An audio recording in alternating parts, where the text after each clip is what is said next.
Olá, bem-vindo ao Poder das Manhãs. Para hoje falarmos sobre um mito associado ao medo de falhar. E estou a gravar hoje de véspera, ou seja, eu não estou a gravar de manhã cedo. Eu estarei hoje num evento online, numa timeline diferente da de Portugal, então vou deitar-me muito tarde, então amanhã por volta das 5h30 eu penso estar a dormir. Então estou a gravar agora, por isso não vou dizer-te bom dia, mas sim boa noite. Fica esquisito, mas decidi fazê-lo para poder descansar amanhã. Então, bora lá ao tema. E vamos falar então sobre um mito presente dentro do medo de falhar. E qual é esse mito? É a ideia de que eu preciso de ter medo de falhar para atingir os meus objetivos. Que o medo de falhar é um bom combustível. E se calhar até na tua vida isso já aconteceu, por teres medo de falhar, por estares mais inseguro, trabalhaste de forma mais árdua e até tiveste a sensação de que atingiste um objetivo. Às vezes nós temos mesmo essa sensação, inclusive isso é passado às crianças até, colocar-lhes algum medo de que elas não estejam a fazer o suficiente para que elas se, de alguma forma, responsabilizem. Se a criança sentir mais medo de falhar, talvez ela vá esforçar-se mais. Então, tendencialmente, essa é uma abordagem que às vezes eu vejo. Picar, entre aspas, um pouco a criança nesse sentido. Bom, e também o fazemos connosco mesmos, muitas vezes. Eu encontro pessoas que gostam de trabalhar muito perto do fim de um prazo, por exemplo, e me dizem: Andreia, eu gosto de trabalhar sob pressão. Sob pressão. Bom, vamos perceber o que é que tendencialmente acontece quando nós deixamos que o nosso drive, o nosso combustível, digamos assim, seja o medo de falhar. E para isso, deixa-me contar-te uma história. Eu gosto de histórias. Se calhar, se costumas ver esta rubrica, já percebeste que eu gosto de histórias. E esta aconteceu na Alemanha há uns anos. Aconteceu comigo. Eu estive num parque de atividades na natureza, de diversões, de esportes radicais, algo do género. E eu fiz uma atividade lá. E a atividade era o seguinte: íamos caminhar numa trave, assim, talvez com uns 10 centímetros de largura, mas assim, lá bem alto, uma trave entre duas estruturas de madeira, talvez a uns 10, 15 metros, não faço ideia. E lá embaixo havia um insuflável, para que, na eventualidade de cairmos ao caminhar naquela barra estreitinha, pudesse haver alguma coisa para nos proteger. E pronto, ok, decidi fazer, gosto de desporto, de aventura. É um lugar muito bonito, era no inverno e apesar de estar a chover, a paisagem era maravilhosa, super verde, incrível. E a primeira coisa que tínhamos de fazer era caminhar na barra, mas no chão. Só para que a pessoa que estava a orientar nos pudesse explicar o que é que era suposto fazer, como fazê-lo. E então eu caminhei na barra, uma barra de 10 centímetros, no chão, e foi muito fácil. Na verdade, eu pensei, ok, isto vai ser canja. Caminhei na barra, não tive nenhum desequilíbrio, foi fácil. E depois subi, tinha uma escada para subir aquela estrutura até chegar lá em cima, e tinha uma plataforma antes de iniciar a caminhada na barra lá em cima.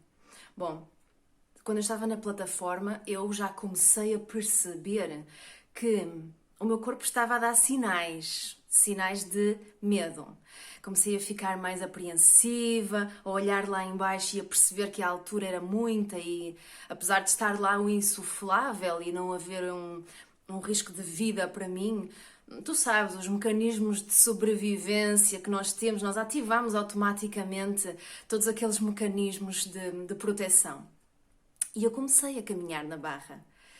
Bom, foi lento, foi tenso, desequilibrei-me diversas vezes e E foi um alívio chegar ao outro lado, acredita? Houve algumas pessoas que caíram durante a atividade, o que só piorava a minha performance ver os outros a cair, porque havia várias barras e havia outras pessoas a fazer a mesma coisa. E eu vi diversas pessoas a cair lá embaixo e eu ficava com mais medo ainda, ok, talvez daqui a 2 passos seja a minha vez. E cheguei do outro lado e foi então uma sensação de alívio. E porquê que eu trouxe esta história? Porque, em teoria, não havia rigorosamente nada a distinguir aqueles 2 momentos. Eu caminhei numa trave no chão, caminhei numa trave lá em cima, só que não havia nada de diferente em termos de dificuldade. Qual era o fator de diferenciação entre essas 2 situações? Era o medo de falhar. E nesse dia ficou muito claro para mim, algo que já passeava na minha mente há algum tempo, mas é sempre diferente quando vivemos na prática qualquer coisa. Aí a aprendizagem fica enraizada, fica memorizada no nosso corpo. E naquele dia ficou para mim, ficou claro que o medo de falhar, o medo de não ser capaz de levar a cabo aquilo que estamos a fazer, ele gera uma pioria na performance. Geralmente ele atrapalha. Então, se existem na tua vida situações em que tu tendes a achar que precisas de te pressionar, precisas de gerar esse medo, essa ansiedade e que isso te ajuda a ser mais eficiente, pensa nisto. Pensa na forma como, por vezes, colocar-nos em pressão pode até momentaneamente fazer-nos parecer que nos tornamos melhores, mas se analisares em profundidade, vais perceber que essa tensão, ela te tira capacidade, tira-te o acesso aos teus recursos naturais. No meu caso era a capacidade natural de caminhar naquela trave.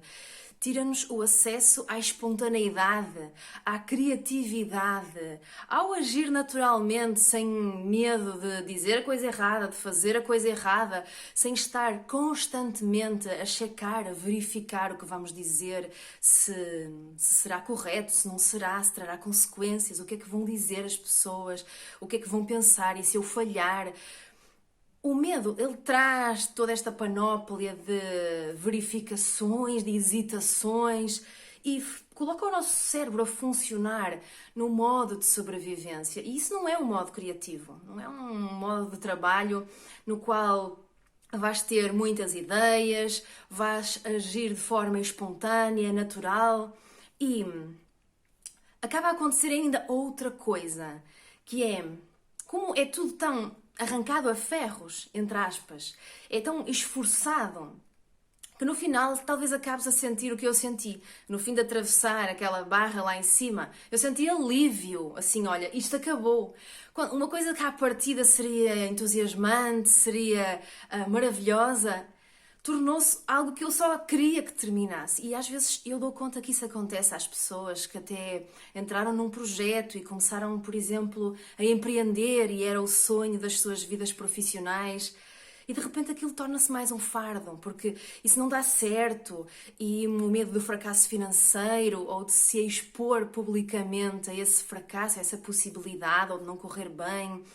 Enfim, cada área tem... Em cada área as pessoas têm medos diferentes e dependendo da experiência de cada um, mas isso é o que acaba por acontecer. Acabamos a deixar de desfrutar de uma coisa que um dia quisemos muito e de repente é só um fardo para nós, é só algo que queremos que acabe. Então esse é outro dano colateral de levarmos a nossa vida movidos por esse medo de falhar, por essa espécie de rigidez que nos faz tentar controlar tudo o que está à volta, controlar o que dizemos, o que fazemos, porque parece que qualquer erro poderia representar fracasso, assim, destruição para nós. Então, Bom, neste vídeo esta era a entrega que eu queria fazer-te e desse lado podes estar a pensar, ok, isso é tudo muito bonito, mas e como é que eu faço para largar esse medo?